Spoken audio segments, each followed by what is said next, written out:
Yo, yo, yo, welcome back to another episode of On the Spot Sports. And before we get to our guest today, we have a big shout out for Living Sisu. Living Sisu is a platform and app that wants to give you all the tools to have success in your sport. Their main objective is to activate your lifestyle. It's for active people. Enjoy discounts at companies like BioSteel, 30% off, Body Logics, the Goalie Guild, all his books are discounted. Roan, Lululemon for men, 20% off. Online stretching programs with Eccentrics, 1 full month free. They got super silent massage guns, 20% off those. And it's a great quality. It's way less expensive than a Theragun, and it's great quality. So there's so many more discounts that you guys will need to just become a member to see. So they want to provide you with anything you need for success. So come join the community. I'm a part of it. A bunch of other athletes are a part of it. So it's free to join. It takes 20 seconds to get exclusive offers to your sport, and it's definitely worth it. So do us a huge favor and go sign up for Living Sisu's membership. It's free, 20 takes 20 seconds. So go do it, and we'll see you there. Living Sisu is a great company. We know one of the co-founders, Zach Fricali. He's a great guy. He's the co-founder. He does a lot of live streams on Instagram at Living Sisu, and with a bunch of elite athletes, and you learn a lot from like the athletes' determination, their resiliency, everything to what made them become successful. So it's been a great experience so far. So go on. I'm gonna leave the link in the description. So go sign up. Yo, welcome back to another episode of On Spot Sports. I'm Jack, and today's episode we are joined by a very special recurring guest, now former professional hockey goaltender Peter the Mad Dog DeSalvo. Mad Dog finished his historic professional hockey career this season after spending the season with the Quad City Storm in the Southern Professional Hockey League, and then finished the last half of the season with the Danbury Hat of the Federal Prospects Hockey League. Mad Dog also holds the SPHL win record with 111 victories. He was coming up on that record when the last time we had him on the podcast, so it's good to see him get that record. So it's gonna be a fun episode, Pete. So welcome to the show, Peter DeSalvo. Hey man, thanks for having me on again. Yeah, no problem. It's gonna be a lot of fun because last time I believe it was probably like a year and a half ago, right? Yeah, I was playing for the Knoxville Ice Bears.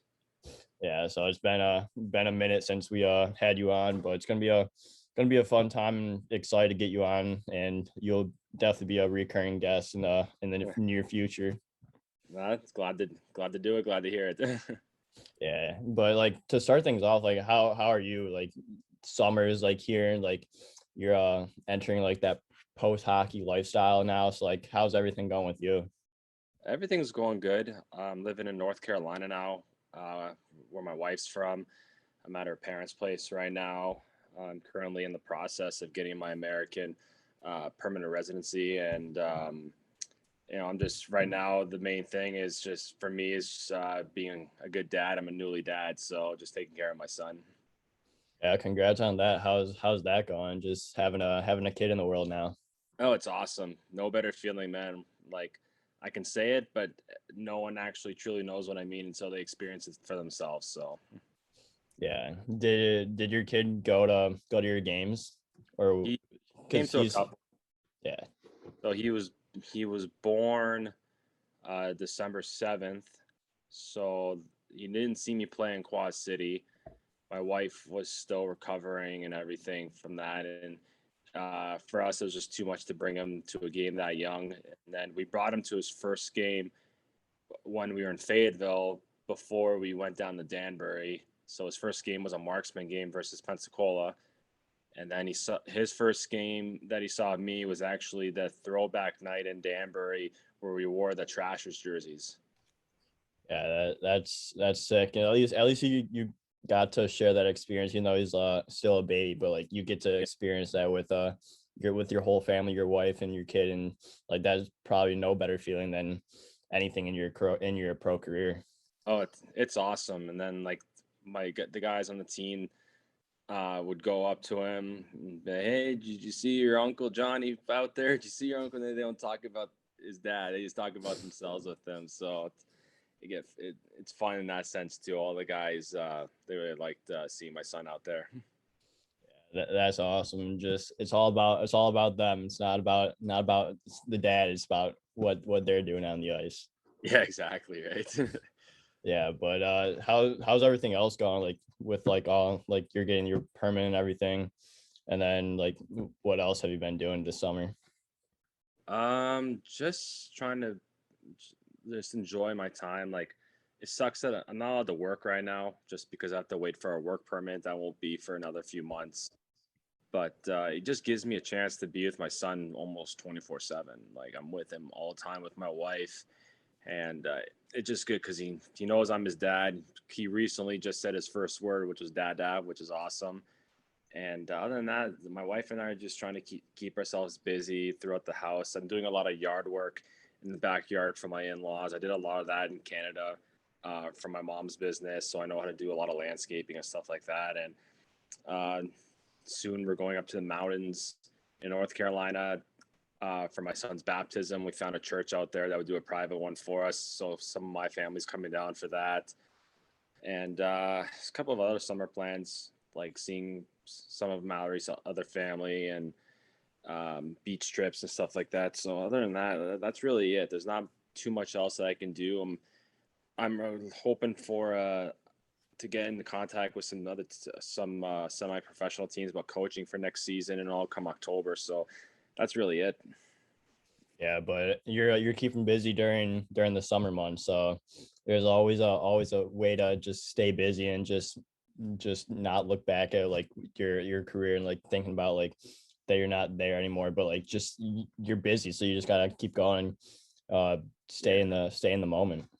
Yeah, exactly. And there's days where we end up being stuck at the house all day. There's nothing else for us to really do or anything we really want to do, which, I'm not opposed to that, but I like getting out as much as I can. But when you have a 6-month-old son right now, it's a little tough. Yeah, exactly. But that's still awesome to get what you're doing done. But I want to start this thing off with like a little rapid fire, like Q&A, like something new that we that I don't usually do on the podcast until like later. But like we'll start with like 10 rapid fire questions right at the beginning, right here. Okay. So if you could live anywhere, where would it be? America. Where? Florida, Why?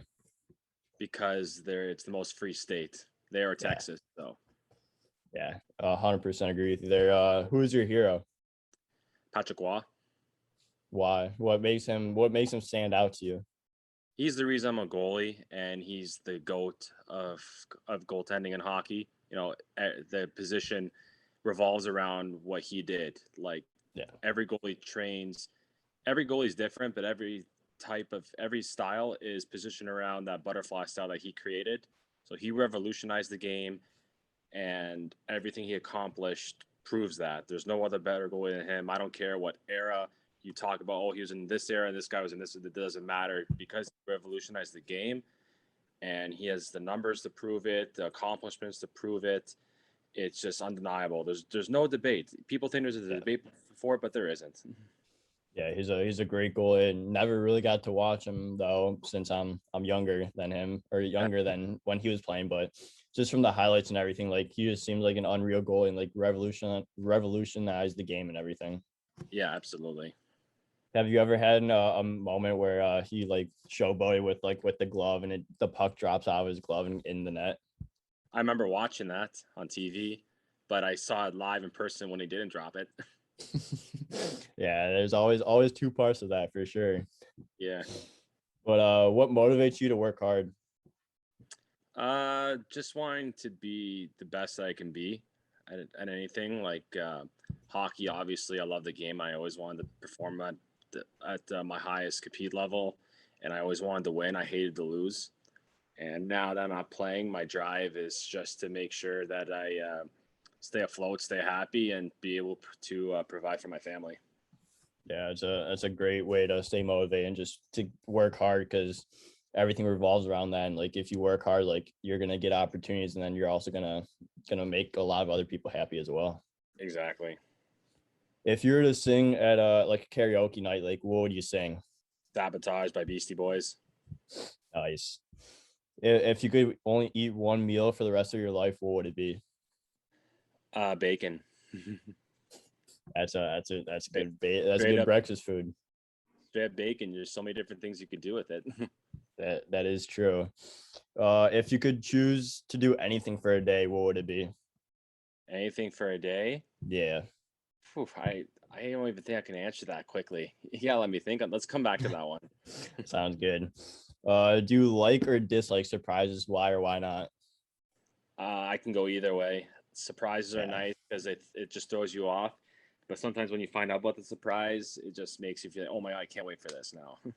Yeah, I agree with that. Surprises are good, but they also gonna make you anxious and be like, oh, you want something to happen, but or it could be totally surprising. You'd be uncalled for it, or like you don't even know what's gonna happen. Yeah, What is the best gift you have ever received? my son. What is the best gift you have been given? Or that's pretty much the same thing. Same thing. Yeah, gift from God. What is the worst gift you have received? Worst gift I ever received, watching Tampa Bay win the cup 2 years in a row. Hopefully, it's not a third time too. Oh man, I hope not too. I'm so sick of the anticipation for them to get it again. And you know what? I will admit they're a great team offensively and defensively, but just seeing them just thrive on saying it's all vast, it makes me sick because it's not. He's just Yeah, there. yeah, He's just like I can debate him all day on not being the best goalie in the world right now and win every single time. I've turned so many people over with that. I'm not saying he's a bad goalie. I'm saying he's not the best in the world and he's the most overrated in the NHL out of all the starters. yeah. I definitely do not want to see the Lightning go back to back to back. Did you like when the Penguins went back to back, or you're like, just give me a new team already? I didn't mind them going back to back, but I just hated it because of what the team did to Fleury. Yeah, Because that second year he started the playoffs, he has one bad game, and then they yank him and keep him out the rest of the time. Like that's an embarrassment. And then the guy that they keep now, he's proving how terrible he is. Because Murray was, it's the same thing with Vasilevsky. Like Vasilevsky, Murray hid behind a good team. If you watch those games, they were only giving up 2 or 3 scoring chances per game. yeah, And every goalie's gonna make good saves, but you give up, if say you only give up 2 or 3 like high scoring chances per game, and you score and they score on all three of them, but you got a team like how Pittsburgh did with Crosby and Malkin and all those guys, they can score 4+ a game. yeah. That is true, and like it's good seeing other teams get to the Stanley Cup instead of Yeah, like having it be the same team. Like it kind of goes into like the NBA when Golden State would be in the finals every single year, or the Cavs or the Heat or wherever or whatever, and it's yeah, just like it's just a repeat. yeah, exactly. That's what my father-in-law calls my son because his name's also Pete, so he calls him Repeat. We call him PJ for Peter Jr. It's awesome. But my last question before we go into like your season a little bit here is what would you do if you won the lottery? If I won the lottery, Yeah, like what would you buy? first off, I'd buy a house right now. Be the very first thing I buy is a house. Yeah, yeah, that makes sense, and you can't go wrong with the house when you win the lottery because you just still have a lot Yeah. more money left over too. Yeah. And then to go back to the other question, what would I do if I could do anything for a day? What I would do? Go to the nicest cottage I can find and go fishing all day. What would you want to catch? I'm I'm simple: bass, pike, pickerel, that type of stuff. What's the biggest fish or bass that you've ever caught? Biggest fish I caught was a 7 pound catfish. Oh. In just a lake or a river or what? River up in Nice. Canada. It was about it was over 3 feet long and nice and wide. We waited. It was just over 7 pounds. That's awesome. How long did it take you to cast in? Um, Not too long actually. It was a bottom feeder one, right? So it Yeah. just kind of it doesn't they don't fight too hard. I don't know, 2-3 minutes the most. That's not bad. You sometimes I hear those wasn't. stories where I it's was. like that takes you 5-10 minutes, whatever. I wasn't casted out very far either because it was my grandfather and I were under a bridge, and it was this typical spot where we went, and there's a lot of like carp in there too and stuff, and they always hang out kind of near like the rim of the lake because it's the Yeah. certain spots. It's almost like it was really shallow. You can walk in, but then as soon as you take one step, you're in 4 feet of water. Cool. So it So it's a drops off quick, quickly. quick drop, right? So yeah, so I basically would just cast out real short right there because that's where a lot of the fish were at, and we use sinkers, sinker weights too. So our line would go all the way to the bottom and just stay there and stay in one spot, so we don't have to wait for it. We didn't have to cast or anything, cast and reel and all that kind of stuff. So you just wait. You just wait for the fish to bite. Yeah, that's awesome, especially like when you find those spots where it's like it drops from like a foot or like so to like 4 feet. Like you know that's where all the fish are gonna be because like it gets deeper and like especially like the bottom feeders like the catfish, they'll be over there. Oh yeah. Oh yeah, exactly. But I want to move on to like your last couple years of your career of your career now. So like the last time we talked, you were coming up on the record books for most SPHL wins. And now since you own that record, have 111 SPHL wins. How does it feel to have accomplished that record? And like what was the feeling hitting win number 104? It was pretty awesome, and especially because I got a shutout that game. And it's funny, it was actually the same. It was against Huntsville in Huntsville, and that's where I got my first pro shutout too. It was pretty surreal. I just got off COVID protocol that weekend. I caught COVID while I was in Knoxville, so unfortunately I had to sit out. I could have been back in 4 days. Like in 4 days, I felt perfectly fine and all, but I unfortunately had to wait the 10 days, and we had Austin Rodebush come in, and to our surprise, he was the guy. He won 10 straight, and then he got called. And then even when I came back, I didn't play again for the next 2-3 weeks. So I was out. I sat out for about a month. And then the first weekend I played, he got called up to Tulsa. So I ended up playing the full 3 games that weekend and won all 3 games. And I played 3 games in 3 nights after not playing in a month and got the record. So it was pretty awesome. And then after the game, Max Milasek with Toledo, he was with Huntsville. He came up to me after the game and congratulated me, which was awesome. He's a good buddy of mine. Same with John Chavo.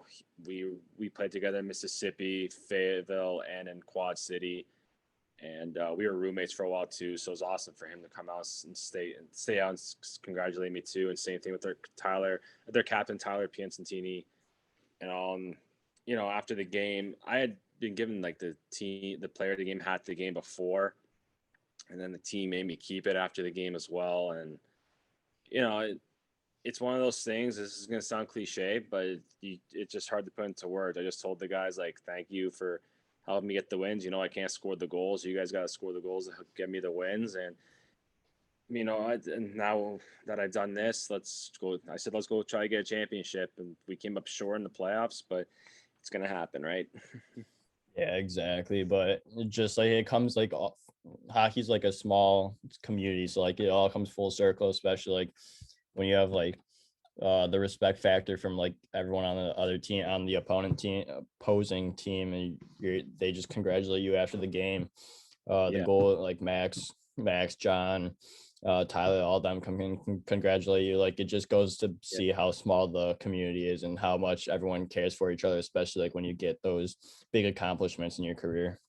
yeah, definitely. Like their coach Glenn Tutulio texted me after the game saying congrats.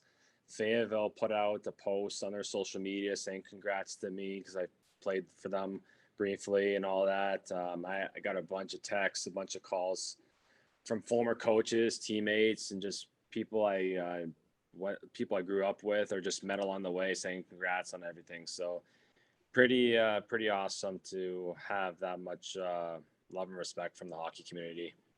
Yeah, so your phone was blowing up for the next few days after that, right?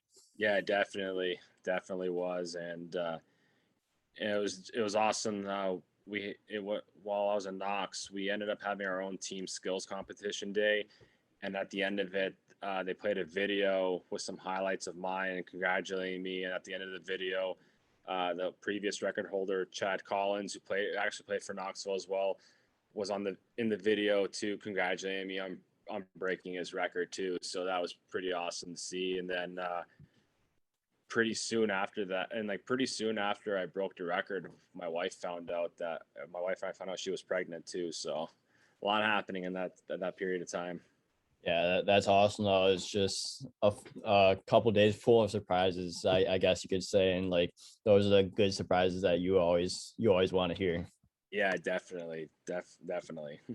Yeah. So like, what's like the mindset like when you do get that record? And like every game you win, you get it, you break your own record, and just to be able to just continue to win up to 111 games in the SB, and just Yeah, being able to just experience like everything and just have everyone just, or like, is that like a weight off your shoulder like when you did get the record? I would say yes because I was itching for it. The year before when COVID shut down the rest of the season, I was just trying to get my 100th win. Yeah. And then I got stuck at 99 before the season was even completed. And then going to the next year, I wasn't even signed with an SP team. I was signed with Danbury for the COVID year, and then I was fortunate enough to be able to get in with Knoxville pretty soon after the season started, and stuck the rest of the year. So, and then say I didn't play in the SP that season in Knoxville, and I come back to Quad City, there's a good chance I still don't get the record because I got a short amount of playing time for no good reason, and then I ended up getting cut from the team. And but um, just being able to get it at that period of time was just awesome and definitely weight off my shoulders. Yeah, absolutely. But like, what was your time in Knoxville like before you get on to, like, Quad City and Danbury and all that? Like, what was your time in Knoxville like, and just finishing off the year with Knoxville? That season was awesome. It's crazy because majority of the team were new guys. There wasn't a lot of very many returning guys. There was a few, but a lot of guys were new, and a lot of guys were coming from other teams. We had me coming in from Quad City. Connor Fries from Quad City was with me there for a little bit too. He was a little bit in and out with Knoxville. We had Helgeson from Evansville. We had Plevy from Evansville. We had Griffin from Roanoke. We had Rodebush from Roanoke as well. Um, there's it was just nuts how many. Oh, we had Travis Armstrong from Roanoke for a little bit too. We had all these guys. We had two guys that play in the English Ice Hockey League or Elite Ice Hockey. I'm not sure if that's what the EI stands for, but Yeah, I think it's Elite Ice Hockey League. Hockey League. Sorry, and that we had those guys playing with. Like we had such a good team, but every team had great players. We had a lot of guys down from the coast too. We had Josh Thrower, who's just an absolute heavyweight in the ECHL, playing with us. Andrew McLean, who's a rookie but had no business being in the SPHL. That he's in the East Coast. He's in the ECHL now, playing with us too. It was just awesome to play with such a skilled team. Like it was amazing. Like we were probably the best puck possession team in the league, and but every team was just so well prepared. Aside from probably Birmingham, they just kind of fell apart pretty quickly at the beginning of the season, and and all. But that group of guys in Knoxville was awesome. I loved every single one of those guys. There wasn't one guy in the team you can call a cancer in the room or anything. Everybody just got along so great with everybody. Yeah, that's what you want in a locker room, is just everyone to be there for each other, and no cancers in the locker room, just being like a free spirit, and just everyone's enjoying their time with each other and like within the room. Yeah, like one of my old teammates always said too, though, like there's one thing you do gotta learn about having a hockey team, especially if you're gonna be coaching, is that is being a hockey player the job? Yes. One guy that I used to play with would say, being a nice guy isn't the job. Being a hockey player is the job. And while that's true, if you got a good hockey player, he can't be a cancer in the room either. Yeah.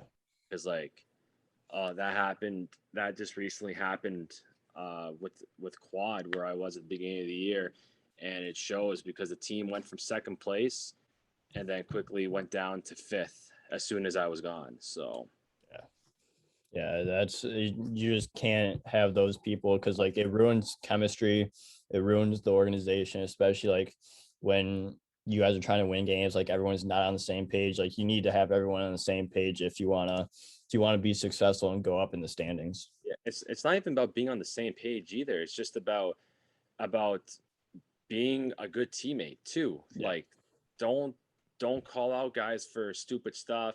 Don't call it this like don't it's just a big do's and don'ts list, you know?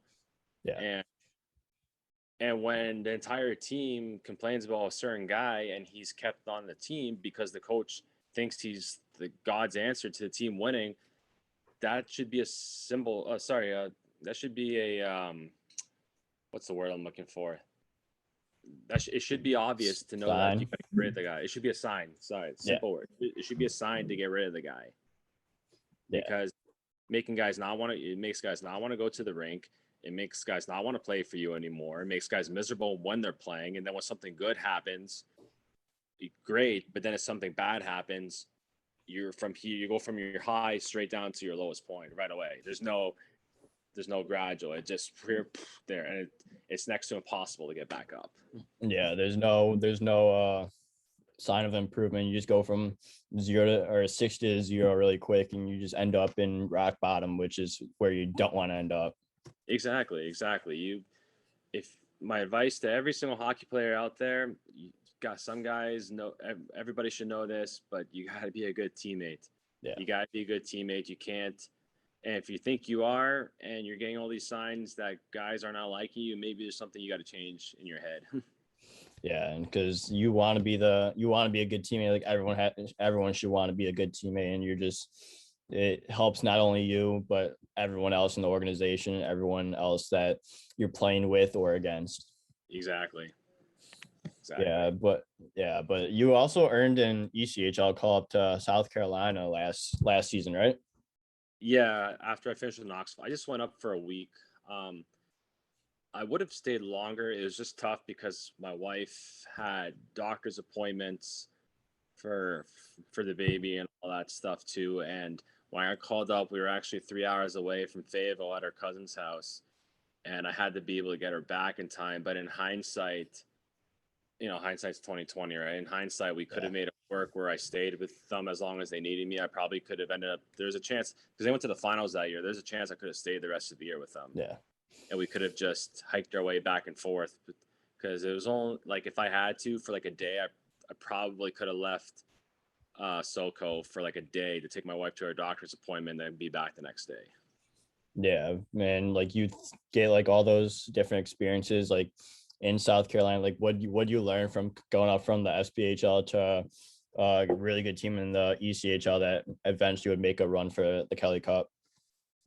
Well, I wouldn't say I learned anything from it, only because I'd been in the ECHL before, but it was a reminder of how much better the league is. And it reminded me of why guys don't stick when they get called up from the SP.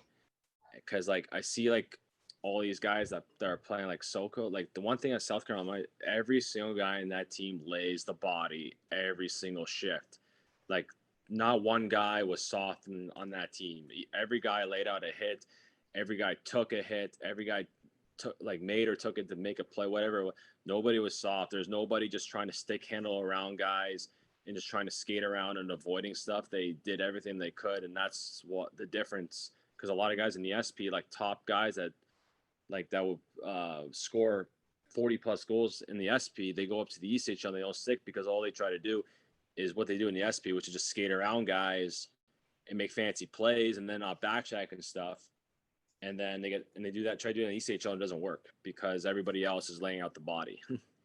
Yeah, it's like an adjustment that you have to make if you want to stick there and just earn like playing time, earn another call up. You just got to stick and make those necessary adjustments to help yourself stick out, because what you might do in SP is not going to work in the coast. No, exactly.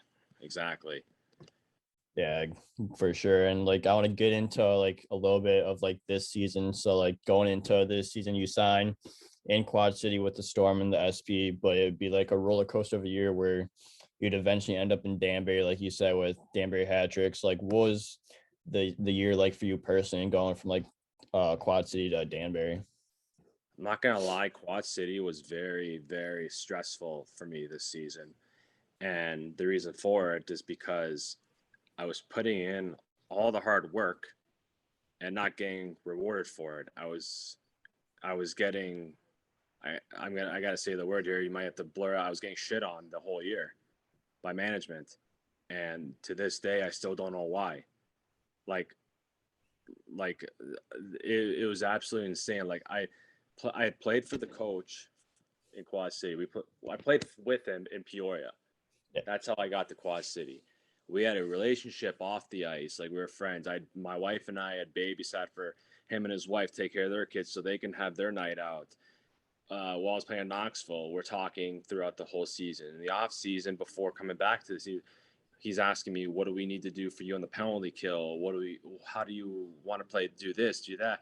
We're going all over all that stuff, and then after the first weekend of the season, where the game, our first game of the year was bad. Like the whole team was terrible that first weekend. Then we went on a 10-game heater. But after that first weekend, that first game I started, within a week like that, everything changed. The coach stopped talking to me. He wasn't communicating with me anymore. And then we brought in another goalie, and he's a 20-year-old rookie, 21-year-old, and he's playing him over me. But like the first weekend that I played, we lost, and then the first goalie that was with me, he lost in overtime or a shootout. I can't remember what it was. But then after the next weekend, the new guy we brought in, I'm not naming names. The new guy we yeah, brought, he wins the first game like 5 or 6-1 in Evansville, and then I go back in against Vermilion County and we won 3-2, and then I didn't play again for 2 weeks. I was playing one game every 2 weeks, and after that first loss that I had, I won 6 games in a row, and I was still, but like I won 3 games, and then and then the goalie that was playing over me, he got called up, and then I played the next 4 games in a row.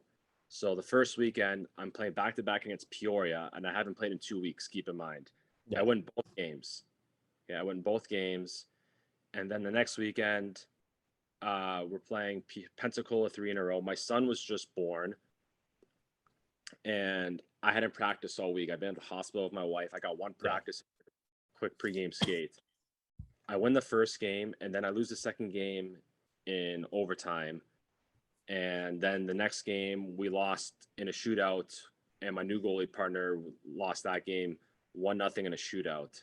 And then the next weekend, we only had one game, and I didn't play it. He put in my other goalie partner, and then I didn't. And then the next game I played after that was New Year's Eve, and my current goalie partner also got called up to the same team where the other guy was. They're both together up in the SPHL in Fort Wayne. So now we're playing New Year's Eve. It's my first game in 3 weeks. We're playing in Vermilion County. We lose 4-3, and the last goal I let in, awful, terrible goal. One of the worst goals I've ever let in my life, and I admitted to that. And then the next game, instead of giving me a bounce back game, he sits me. And after I let in that goal, that game winning goal, he pulled me for the last 4 minutes of the game, and he doesn't Wow. even play me the next night. And then a day or two after New Year's, he calls me into the office after we practice, and the coach calls me into the office, and he says to me, we have a history, we have a relationship off the ice, but I got to put that aside and make a business decision, and we have to let you go. I'm just like, why? And he goes, well, since that first game of the regular season, I haven't been able to trust you. I'm just like, what do you mean you can't trust me? Yeah. He goes, well, you didn't play well, blah, blah, blah, this and that. And then I try to get my word up, but I won 6 games in a row, and then he shushes me. He doesn't even let me talk. He doesn't want to hear a word I have to say. So, and my thing, he starts going over everything he didn't like from me. He's talking about goals that he thinks were my fault, but they weren't. Like, I'm trying to explain to him, like, you got to see it from my point of view, Yeah. and things that you don't see on camera. Like one goal that I let in, the puck legit curved on me because I was a knuckler, and he said I let in a straight easy goal. I'm like, dude, you have no idea this and that. At the end of it, I said, you know what? You've made up your mind, and nothing I said I'm gonna say is gonna change your mind. And I just got up and left the room. Didn't shake hands. Nothing. I lost all respect for him. And the other thing that's frustrating is the reason he cut me too at that time was because both the other guys were coming back down from Fort Wayne. But the main guy that he was cutting me for, that the young 21-year-old, this kid, his first day of practice, he pissed off the entire team. Doesn't try and practice, has no work ethic. His first game, the first weekend he only plays one game and wins. That Monday when we had optional ice means for rookies you got to go on. Yeah. That's just the hands down rule. He decides to not practice. I went out, and just before I went out, one of our vets went up to him. He was in the trainer room just sitting there on his phone. He's not supposed to have his phone on in the room. The guy probably got fined 5 times for having his phone on in the room and just wouldn't pay the fines because he doesn't give a shit. But anyways, our vet went up to him and said, "Get on the ice. You're a rookie. You played one game this weekend." He's giving him hell to get him on the ice. He leaves the trainer's room, goes to our coach's office, rats out our vet. Our coach calls the vet in the room, says, "Don't yell at him ever again. Leave him alone." Wow. So this is telling me something fishy is going on, like, and all. Like, nobody can stand this guy. He would miss team events with the booster club, or just like sponsorship events, because he said, "Oh well, I have to play video games tonight. I'm in a video game league, so I can't make it." I'm being dead Wow. serious. Cool. He would show up for 2 minutes just to say he was there, and then go back to his hotel. He refused to stay at the apartments because he didn't like any of the apartments, so he would stay at a hotel and make the team pay for it. Wow. I can't even put into words what that is like. So Wow. at the end of the day, I'm like, my season in Quad City was literally sabotaged. And once the coach had an excuse to get rid of me, he got rid of me because he was able to, because he had an excuse to use. And it's like, and the other reason why I'm saying I was sabotaged is because, for one, you said to me, we have a history, we have a friendship off the ice. If you really thought I was playing so bad or doing so terribly out there, why didn't you come to me to fix the problem, like what a coach is supposed to do? And I was doing all the right things on the ice. You can ask my buddies from the team, like, what does Pete do anything or no? He's the hardest working guy in practice. He actually tries. He goes for rebounds. He hates getting scored on in practice. He's on the ice early. He's one of the last ones off the ice. He does extra drills. All this stuff. The other kid, no, last one on, first one off every single time.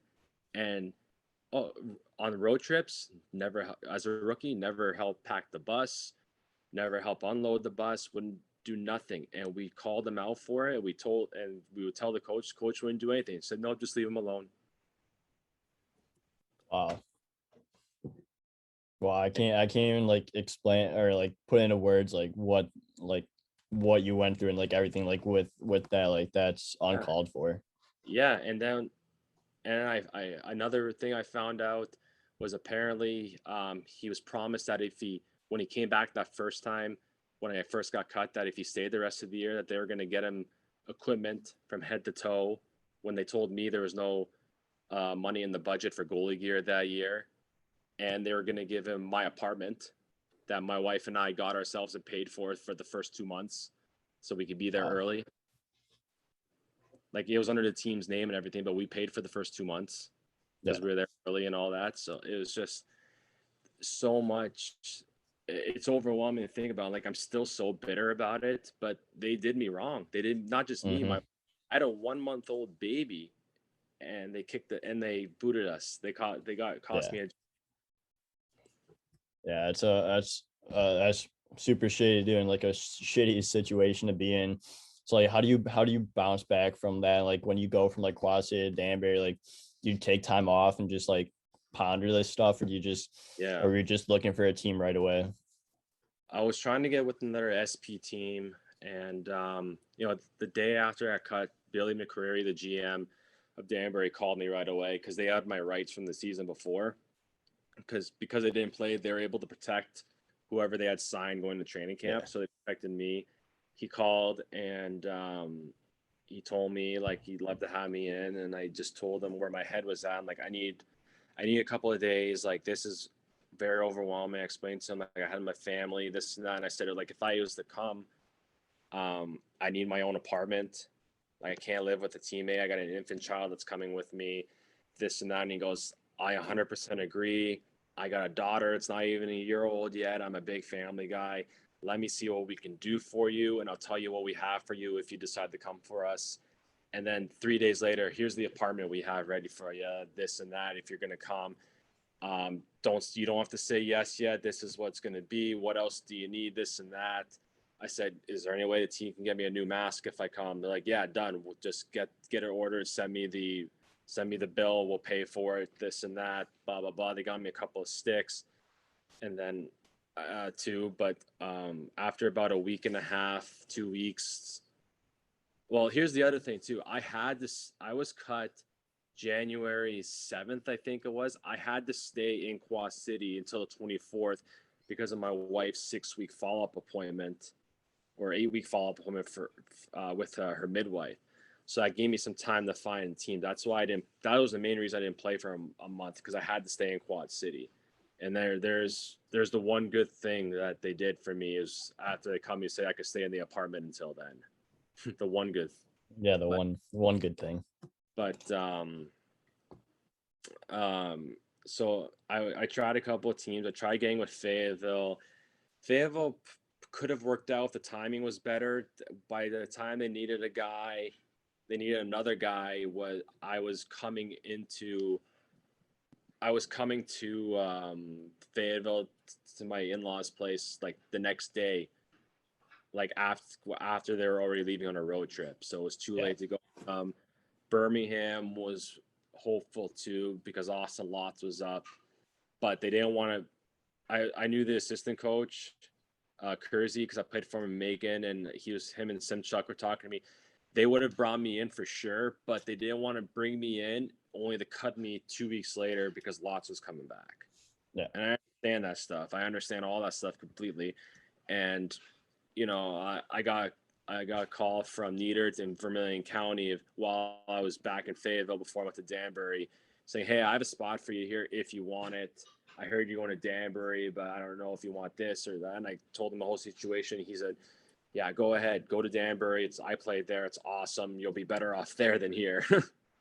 But yeah, it gave me some time to think about it and all. And then probably 2 weeks after I was cut, I called Billy in Danbury and said, "Yeah, we're coming for sure. We're staying the rest of the year." Yeah, that's at least a great thing that came out of all this is that you got a spot in Danbury, which is a really good spot, and like you got like everything you wanted from there. So then you go in like there's 3 goalies there, friend of the show Frankie McClendon, and then Brian's there as well, and then you. So like what were those like 2 pairings like for you, and just being able to get comfortable in Danbury? It was awesome. So when I first got there, Willie wasn't back yet. He came back maybe 2 days after I got there from Birmingham. So it was me and Frankie, and they're both just great guys. And honestly, like, Willie's still new. It was his rookie year. He can do great things in the minors. He was with a lot of teams. I think he was on like 7 or 8 different teams between 3 leagues. So just give him some time. And Frankie is just such a down to earth guy. And I think he needs more credit because the guys battled it out. Like he was the number 1 guy for the team, and then as soon as me and Willie came back, he ended up basically becoming a number 3. He got a couple of games in after when we were both back, but Frankie's definitely earned his chance to be a number 1 in the league full time, not just the guy you use to fill in when your guys are gone. And Yeah. I really hope that next season, if he does go back to Danbury, that he's given a shot to be the number one guy, because he's proved it over and over again that he can do it, and he just needs to continue on with the consistency. Like it's tough for guys like that. Like every guy goes through their ups and downs and all, and sometimes you can see with him that he was a little upset, but he didn't let it discourage him. He battled through. He kept practicing, and then when he was called upon to play, he was lights out. Yeah. So, Yeah, and like it's great when you have like that connection between the three of you, because especially like when everyone's trying and pushing each other during practice, like it makes literally everyone better. And like yeah. even if like he's not playing, like he's making you better, making like everyone better, and just like vice versa as well. Yeah, Frankie and Willie, both just easy guys to talk to. They're both so laid back, but in their own way. Like Willie's like the quiet, laid back, where he'll be talking, but he's like the very like low key guy, like not energetic, but he's talking, and he always has like something to say, like in conversation and stuff like that. And Frankie's just the guy that's smiling with all the energy, wanting to, I wouldn't say be the center of attention, but he likes like hyping up guys. He likes being there with all the boys and all that. So it's two different types of guys, but same energy level in different ways. Yeah, absolutely. And then you play, I believe it was like 15 games with Danbury, I believe, or something around that I, ballpark. I I'm not sure, because when it's funny on Elite Prospects and all that, they count the games that you dress in the Fed. Uh Games that yeah, I because it says 17 and says you went 9-8. Okay, that makes sense for that, but like on the Fed website, it'll say that I played every single game that I was there for. Uh It's yeah, like if I, that's weird. yeah. So, and man, it was the toughest thing about Danbury playing wise is we basically had a home roster and an away roster. We had like 3 to 5 guys that would play only home games. Two would sometimes come on the road to Binghamton. They'd always be in Delaware because they live close. But we had a bunch of guys that only played home games, and these are like some of our best players too. And then we go on the road with a completely different roster, and it like our captain played with 2 different wingers every single weekend. Wow. He was never consistent. Like he had different lines mates every practice too. Like imagine if he got to play. He's our captain, Johnny Ruiz. He scored 49 goals last season. Imagine if he had consistent wing pairings, like the same guys the entire Probably season. doubled that. Pretty close, right? That was a tough thing, and like you go on the road, like we go to Watertown, who's a great team. Like I hate seeing them win and all.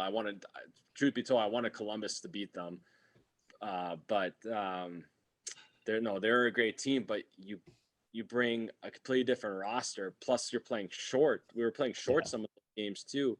We'd be playing with like 15 guys opposed to their full 18 guys and all that.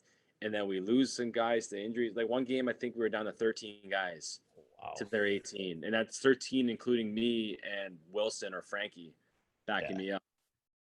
So like it's just insane, and it's just tough because like it's not like the players that we had were bad. They're just inexperienced, a lot of rookies, and they were playing against a whole team of theirs that are majority vets. Yeah. you know and then you got Justin McDonald on Watertown, who's an ECHL American League caliber guy that's playing in the Fed, and he gets 150 points in one season. It makes for tough road games. Yeah, but like you gain a lot of experience from like when you play against those guys like that, and like especially like with like the value that you get from playing against these top guys, especially like when you have a team like Watertown or guys that could play in the coast or the A, and just like you learn a lot, and like you also gain that experience from them. Yeah, no, exactly. And uh for me, it was just about winning. I didn't care about my numbers. I wasn't trying to get called up. I wasn't trying to do this and that. I knew I was going to be retiring at the end of the season and all. I just wanted to win. And at times it got frustrating because we just weren't making things happen when we needed to. But I do blame it on some of the consistencies because we didn't have the same consistent roster throughout the year. Yeah. And don't get me wrong, it was nice to have those guys for those home games and some away games throughout the year and all, but it just threw off the consistency. Like if we didn't have those guys for home games, who knows where the team would have finished? Because a lot of our guys that we had throughout the entire season that played mainly road games, they were rookies, right? They're still learning, they're still getting their feet wet, and it's the lowest level of pro hockey in North America, right? And when you're playing against the top teams, which are Watertown and Columbus, who have a bunch of guys that have played in the SP and above for quite a bit of their career, or could, they're just not because they got it good where they're playing. Like Columbus had Ian White, who played in the NHL. Yeah. When you got these guys who are there the whole year, yeah, they're going to be better than us when we're playing them on the road. And they even in playoffs, we brought all those guys that are only playing home games. They came with us on the road in playoffs. But I think we got in our own heads, and we had a lot of guys playing injured too. Even myself, I was playing partially injured and all, and I had to miss the first game of the second round because I caught influenza. I woke up the day of the game. I couldn't move off the couch, and I luckily made it to Columbus for that last game. And they still pummeled us, but like I let in 4 goals, and we probably gave up 20 scoring chances. Yeah, like high scoring chances. Yeah, that makes a big difference when you get like 20 grade A quality scoring chances against, and like you have to face like all those shots and like make those saves. No, exactly. But like I'm not putting anything against us. Like we probably shot ourselves in the foot with it, but we just let the flow of the game get the best of us, and like we were trying, but I guess you could say I was over trying, where that's what was leading us to making our mistakes because we are trying too hard. We weren't playing smart or anything like that, right? So yeah, exactly. And you go into playoffs like you've been talking about. You go into Binghamton first round, you win 2-1 that series, I believe. Yeah. And so like what were those games like in that series, especially like when you guys got the OT game winner? Yeah, so the first game we lost in overtime off an unfortunate play. Like it was a shot on net that ended up getting deflected to the back door to a guy that was right there wide open. So what am I gonna do? And you're like, of course, that's gotta happen. And just again, like if you go back to if you were to go and rewatch the game, it's just amazing how many scoring opportunities we gave them. And like I made so many saves, and we were ahead for most of the game. And then coming back to play in Danbury the next night, like we played 3 games in 3 nights for that first round. And that's a lot of hockey. A lot and of travel. Yeah, no kidding. Luckily, Binghamton's only 3-4 hours, right? Yeah. But then we come back home, and then we tie it up with 13 seconds left in the game on an empty net, thank God. And then we win in overtime. Like, that was huge too. But like the first goal of the game, we gave up a breakaway like a minute and something in. And like in Binghamton, they probably had the best power play in the league. Like I think they practice their power play more than anything else. And when you give that puck to Jurek, who's got an absolute bomb of a one-timer, and you're defending and you just stand there screening your goalie, that puck's finding a way in. Yeah. Like we're trying to play stationary to a point where we're just trying to keep the puck to the outside. But when you're not going at him and taking away that slap shot, he's going to score a lot of time, especially when I can't see the puck. Yeah, and like they have such I've seen videos, so like I watched their games, and like their power play is insane. Like that's where they get majority of their goals. Yeah, and then the last game against them when we beat them, they were just broken down. Like Yates, their best player, Yates was out. He messed up his shoulder. Their Russian player, I can't remember his name. Ashton. Yeah, his shoulder was mangled up too. Like he got hit 2 or 3 times the first 2 games, and then he got hit one more time in that third game, and that just made him done for the game. So you got 2 of their best players out, and then they're starting their second stringer back in the game, who won the first game for him, but he just nothing against him, but he just wasn't on that game.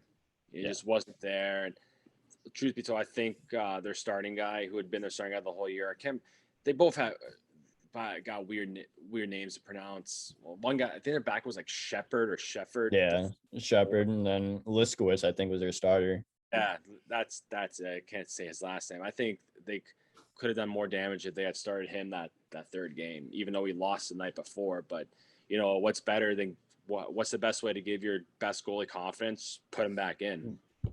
Bounce back in. Exactly.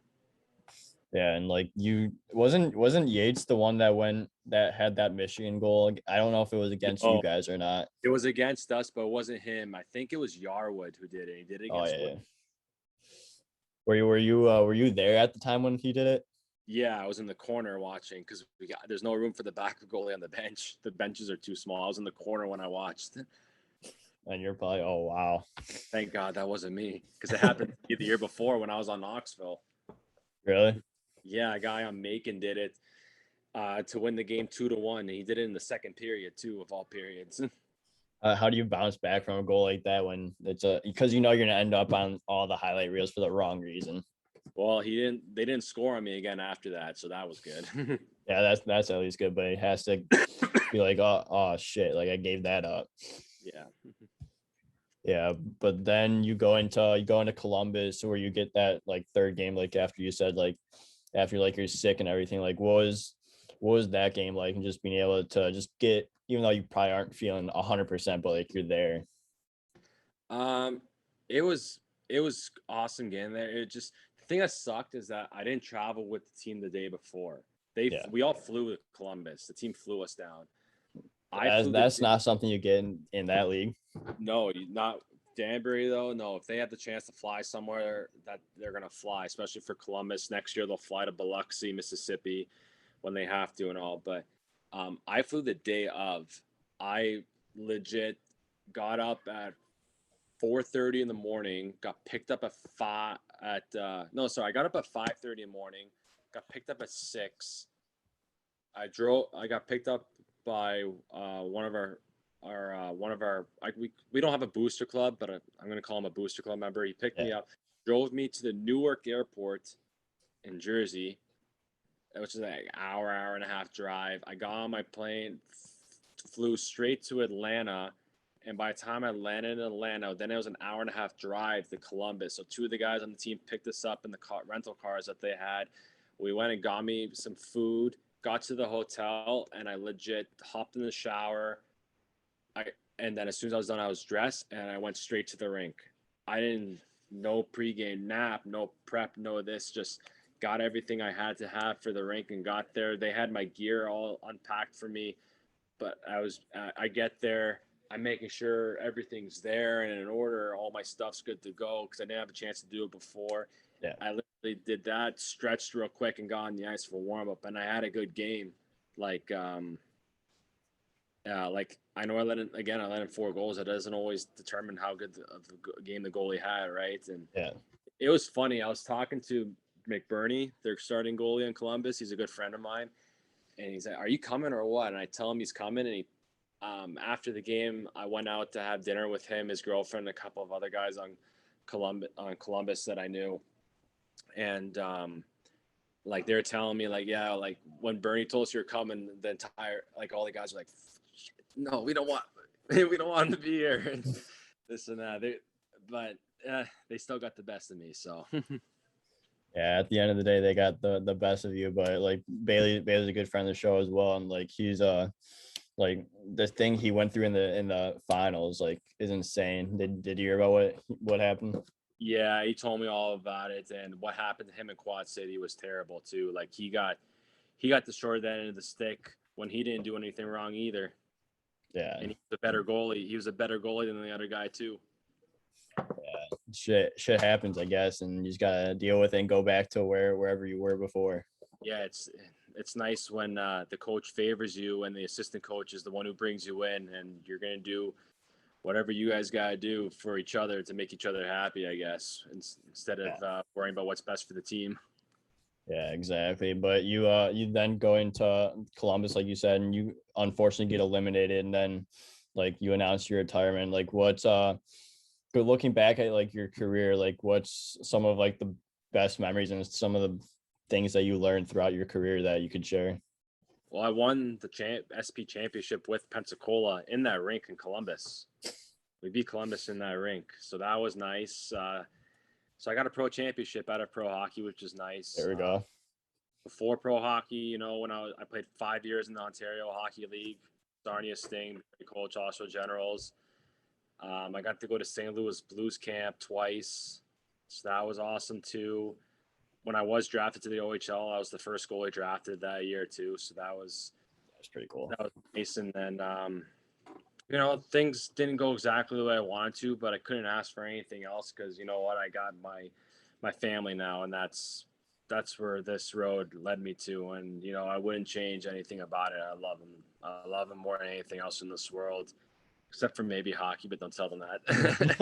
But my wife supported me since we met, and she never questioned any decisions. We made all of our decisions ourselves, but it always came down to like her saying, if that's what you want to do, we're going to do it with you. So, and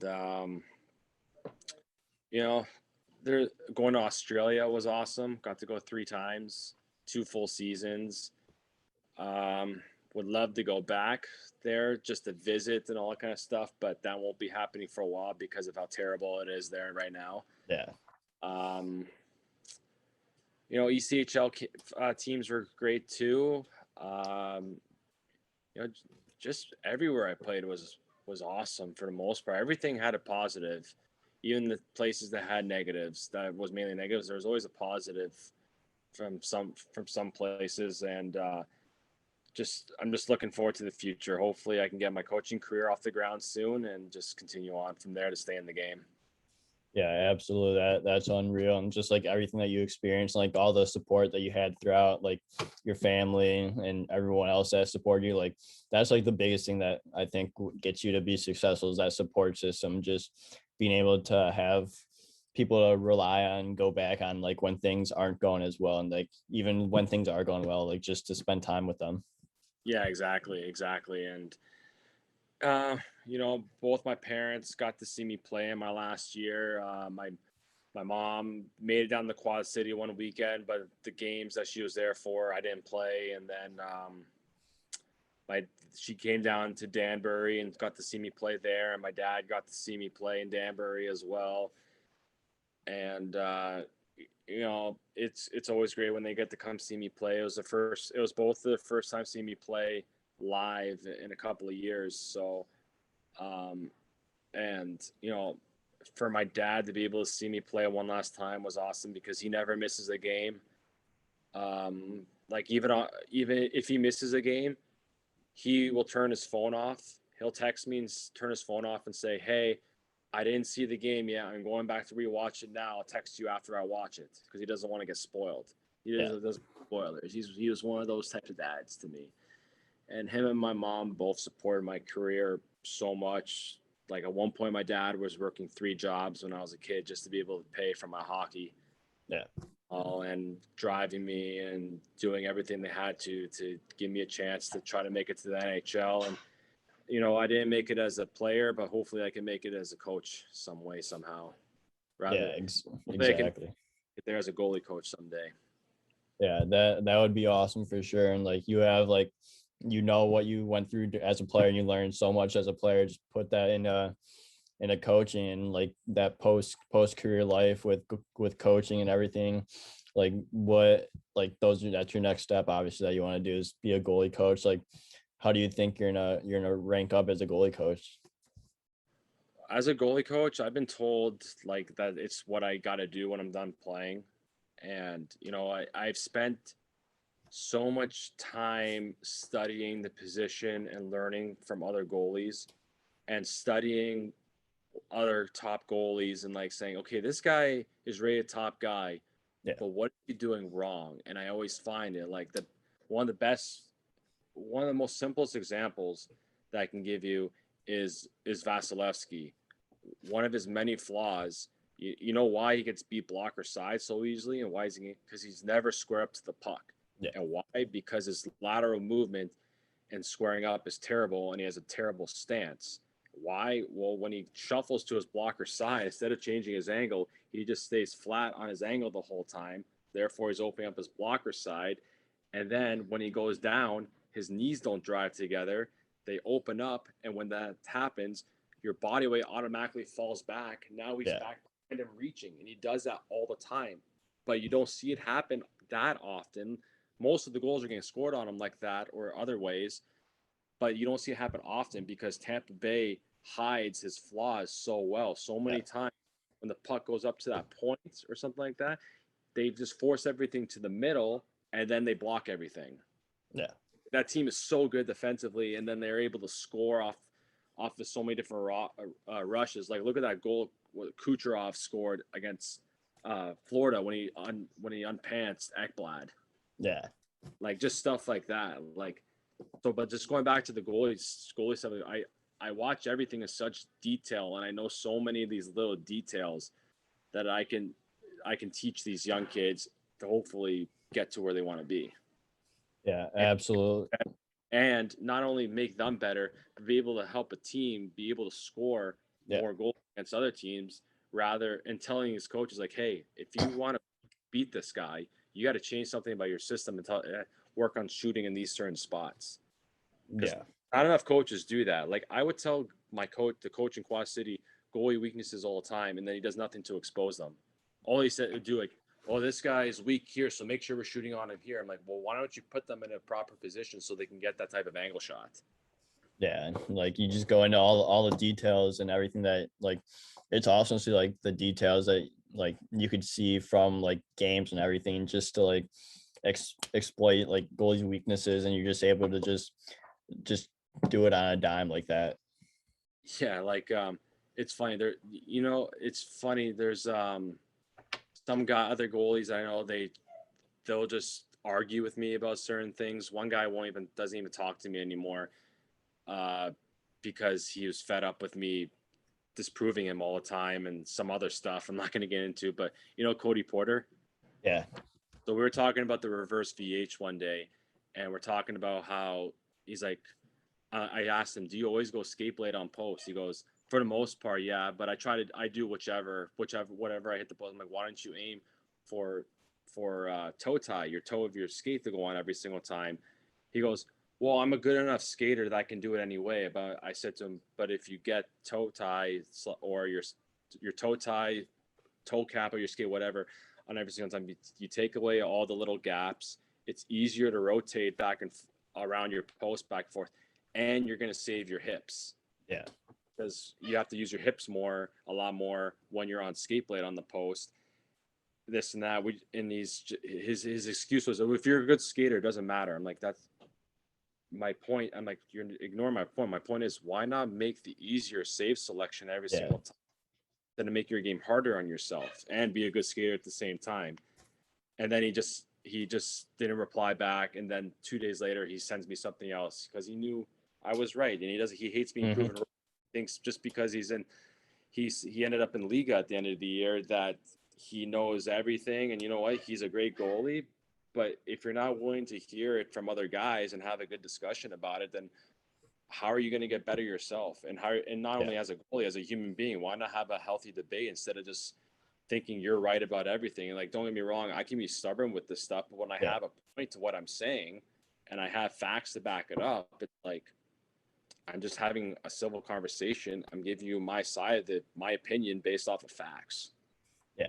Exactly. Just like anything. But that's it's just me rambling on there a little bit. But but like that's when I go into like these interviews for goalie coaching positions, that's what I gotta be able to say to these coaches, like improve to them, like, hey, like what's different about you than other goalies? Well, I analyze the game better, I do this, I do that.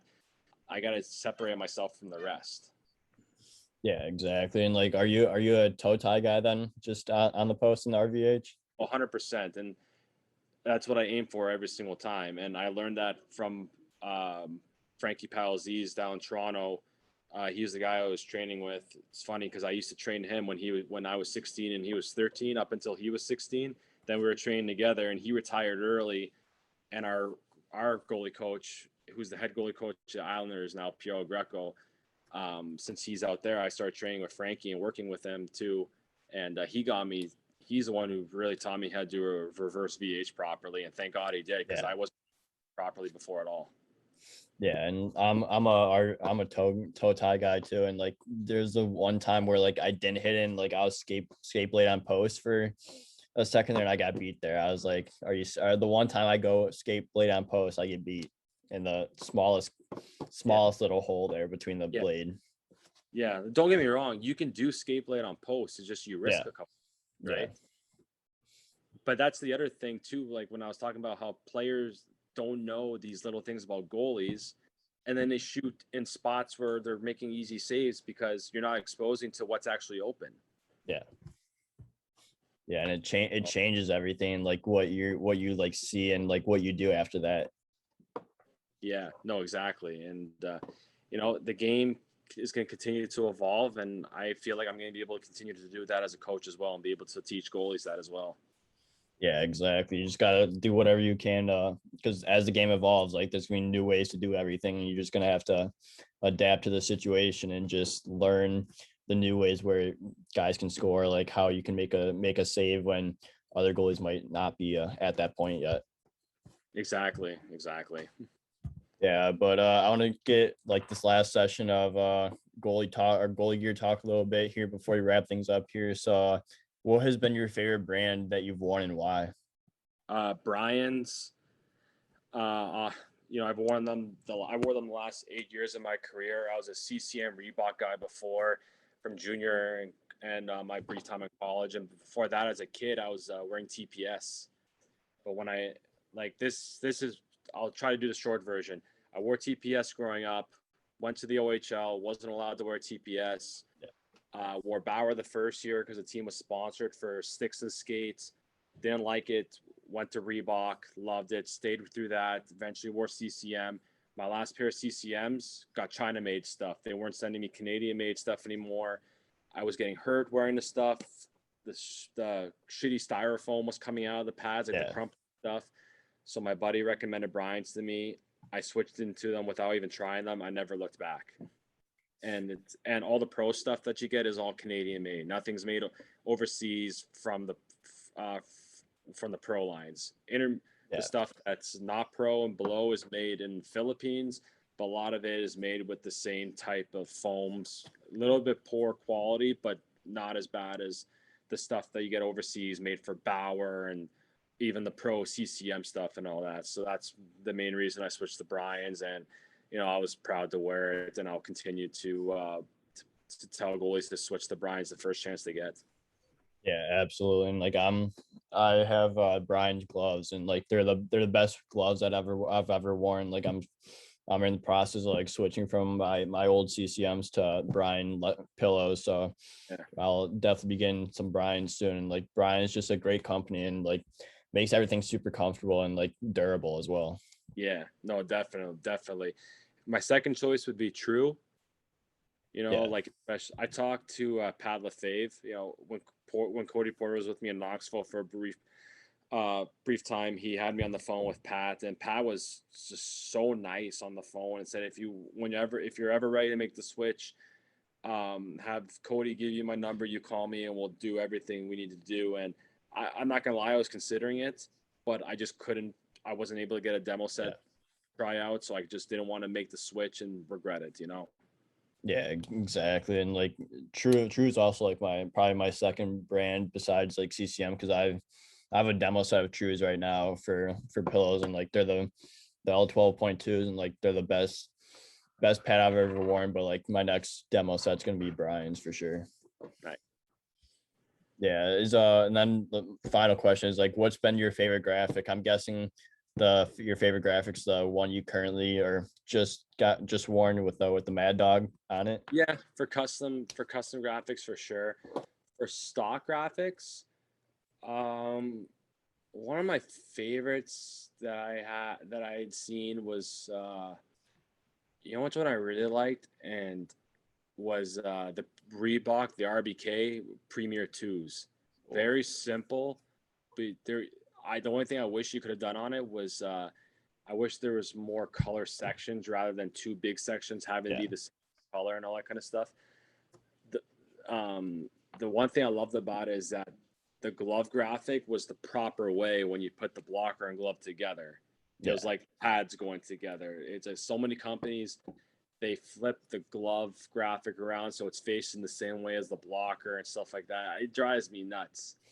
It drives me nuts when companies do that because it's like, well, it's pretty simple to make a graphic to be able to do that and it looks proper. Like, that's just my pet peeve. I know it doesn't bug everybody else, but it's just something that I've never liked. So like whenever, that's the one thing I like with Brian's is like, if I ever felt like I could have switched that graphic upside down if I wanted to on the glove. Then that's the good thing about like customs, that you could do that, especially with Brian's, and just be able to just match it a little bit. Yeah, no, definitely. Yeah, and like this is the final question. Like, how did you come up with the Mad Dog graphic on your pads? Because those look sick when you're like in game with those. It was based off of Curtis Joseph's last set that he wore with Edmonton. He had a Really? set, was the blocker was base. It was obviously a little bit different. Well, the pad, I would say the pad's a lot different, but the blocker was basically the exact same thing. The pads, mine were the mouth, the whole dog covered the whole pad, right? Yeah. On Curtis Joseph's, he was wearing TPS. He had the knee rolls still, and all. So the dog mouth was just below the knee rolls to the bottom of the toes, and all. And then I can't remember if the glove had the dog graphic on it or not. It would have been tougher at that time to do that on the glove. Yeah. But it was based off of his set. I knew I wanted to do something crazy. I was convinced to go all black too. And the only reason I went silver on like the dog mouth and all that was because Quad Cities blue wasn't offered by Brian's anymore. And I wasn't able to get it ordered custom like they did for me the season before for my Cam Ward Brian's. And but thank God, because it was a lot easier to cover that baby blue. I just did a little bit of the baby blue stars. Yeah. If I did that where the silver was, it would have been too much, such an off color from what Quad Cities blue was. But thank God it was silver because it was easy to cover with pad skins. Yeah, that is true, and that's the good thing about pad skins, is that it's super easy to cover some graphics that you don't want on their colors. Yeah, if I had to do the entire dog mouth, it would have been a pain in the ass. Yeah, that's for sure, 100%. But you got a slick looking pad there, and like the best pad in the league for sure. Thanks, man. I appreciate that. Yeah, no problem. But Mad Dog, this has been a lot of fun. Thank you so much for coming on the show. I really appreciate your time, and I want to wish you the best of luck with getting into goalie coaching and everything, and enjoy the rest of your summer. Thanks, buddy. Thanks for having me on again. Hopefully talk again soon. Yeah, absolutely.